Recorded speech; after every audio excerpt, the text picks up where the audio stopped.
Hello guys, welcome back to my channel Shatabdi's kitchen and blog. আজকে তোমরা দেখছো নবমীর ব্লগ। সকালবেলা আমরা তৈরি হয়ে চলে এসেছি, এখানে ঠাকুরকে এখন ভোগ লাগানো হচ্ছে। তো ভোগ ঠোক দেওয়ার পর এখান থেকে ভিডিওটা স্টার্ট করলাম। এসছি প্রায় অনেকক্ষণই। আর মা দাঁড়ানো দেখো ব্ল্যাক কালারের শাড়ি পরে, আর এখানে আমিও আজকে একটা ব্ল্যাক অ্যান্ড হোয়াইটের মধ্যে শাড়ি পরেছি। শাড়িটা কিন্তু আমাকে মা দিয়েছে, গিফট করেছে এবার। আর এরপর হবে মানে এখানে হাওয়ান বাগেরা হবে। তো পণ্ডিতজি এখানে হাওয়ান করছেন, তারপরে হবে খাওয়া দাওয়া। তো খাওয়া দাওয়ার সময় যথারীতি আমি এই শাড়িটা ছেড়ে এসেছি, বিকজ আমি এই শাড়িটা পরে খাবার খেতে পারবো না। আর প্রচণ্ড বেশি বাইরে আজকে বৃষ্টি শুরু হয়ে গেছে। পুরো পুজোতে কোনো বৃষ্টি ছিল না, বাট নবমীর দিন এই সময় বৃষ্টি স্টার্ট হয়েছে। তো আমি এখানে দেখো ড্রেস চেঞ্জ করে চলে এসেছি। তো আমি, রিয়া আর চিকু আমরা লাইনে দাঁড়িয়েছিলাম। এটা খাবারের লাইন, যেখানে খাবার হয়। তো দুদিন ধরে তো তোমাদেরকে কোনো খাবার দেখাইনি, আজকে নিশ্চয়ই দেখাবো। ফোনটা বের করেছিলাম খাবারের সময়। বাইরে পড়ছে বৃষ্টি। আজকে হয়েছে মাটন ছিল, আরও অনেক কিছু আইটেম ছিল সাথে। তো স্পেশালি মাটন বলে তোমাদের সাথে শেয়ার করলাম। এরপর সন্ধেবেলা আমরা চলে গেলাম দমদম পার্কের কটা পুজো দেখতে। দমদম পার্কে প্রায় আশেপাশে অনেকগুলোই পুজো হয়। তো এই পুজোটা এখানে সবার ফার্স্ট এখানে ঢুকেছিলাম, এখানে ঠাকুরটা দেখিয়ে দিই। 3-4টে পুজো এখানে আমরা দেখেছি। এরপর চলে গেলাম দমদম পার্কের পুজো দেখতে। দেখো এখানেও প্রায় অনেক ভিড়, অনেক লাইন। তো সব লাইন যথারীতি ধাক্কা দিই। যেমন দিনের বেলা বৃষ্টি হয়েছে, তেমন রাতে আরও বেশি গরম হয়ে গেছে, মনেই হচ্ছে না। তো এটার আমি অ্যাকচুয়ালি থিমটা কিছুই বুঝতে পারলাম না। অনেক লোকেরাই মোবাইল নিয়ে নিয়ে ফটো তুলছে, সব আমিও তুলে নিলাম, বাট থিম আমার মাথায় কিছুই আসলো না। যতটুকুনি বুঝলাম, শুধু এইটুকুনি বুঝলাম, এটা হয়তো কোনো আর্কিওলজিক্যাল থিমের উপরে বানানো। তো এরপর একটা জিনিস, অদ্ভুত জিনিস আমি তোমাদের দেখাবো, একটা পায়ের ছাপ দেখাবো। সেই পায়ের ছাপের ওখানে লোকেরা পয়সা আবার দিয়ে রেখেছে, কিছুই বুঝলাম না। তো আমি তো জাস্ট দেখলাম।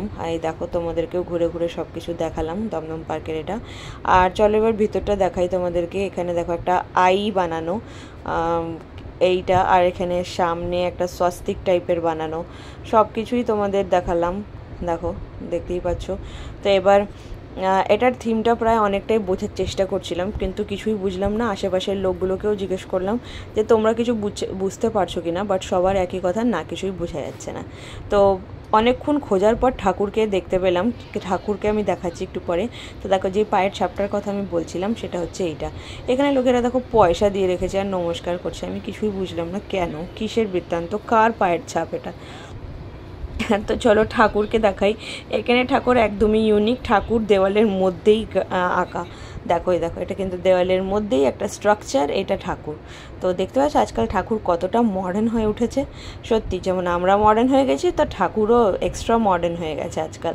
তো এরপর ভাবতে পারছি, এখন তো দেওয়ালে দেখা যাচ্ছে, তারপর হয়তো একটা ছোটো জায়গায় একটা ঠাকুরের একটা কোনো ফটো রেখে দেবে, বলবে এটা ঠাকুর। তো এরপর গেলাম ভারত চক্র পাশেই। তো ভারত চক্রতে এই চক্রগুলো দেখে দেখে দেখে দেখে ভিতরে যেতে লাগলাম। এগুলো সব লাইটিং। তো এটাতেও ভিড় ছিল, ভালোই ভিড় ছিল। তো দেখতেই পাচ্ছি এই সাইডেও ভিড়, এদিকেও ভিড়। আমরা এই সাইড দিয়ে ঢুকলাম ভিআইপি লাইন দিয়ে। আর এখানেও দেখো অনেকগুলো গোল্ড রিং মতন আছে। এখানে ঠাকুরটা কিন্তু খুব বেস্ট ছিল, খুব ভালো ছিল। সামনেই দেখো, এখানে তোমাদের দেখে দিই, ইলিউশন টাইপের মহাদেবজি, শিব ঠাকুর। এ দেখো সব ইলিউশন টাইপের এগুলো বানানো হয়েছে। এরপর দেখো, এখানে ঠাকুরকে দেখা যাচ্ছে, শিব ঠাকুরকে দেখা যাচ্ছে। আর আজকাল যেহেতু লোকেরা নিজের চোখে দেখার থেকে মোবাইলটা হাতে নিয়ে দেখাটা বেশি পছন্দ করে, তো সেই হিসাবে আমিও সব মোবাইলে রেকর্ড করলাম। এই দেখো ঠাকুরটা দেখছো কতটা সুন্দর লাগছে। বাস হ্যাঁ, এখানে ঠাকুরটাই আমার ভালো লেগেছে। আর ওই লাইটিংগুলো আমার অতটা পোষায়নি, কিছুই ভালো লাগেনি। তো ঠাকুরটাকে ক্যাপচার করলাম, যেন উপর থেকে রেজ এসে পড়ছে আর ঠাকুরের উপরে, কত সুন্দর। বললাম না মডার্ন, এখানেও ঠাকুর কিন্তু অনেকটাই মডার্ন। এরপর আর একটা পুজো দেখে আমরা বাড়ি ফিরে গেলাম। তো আজকের নবমীর দিনটা আমরা এরমভাবে সেলিব্রেট করলাম। আজকের মতন টাটা, বাই বাই।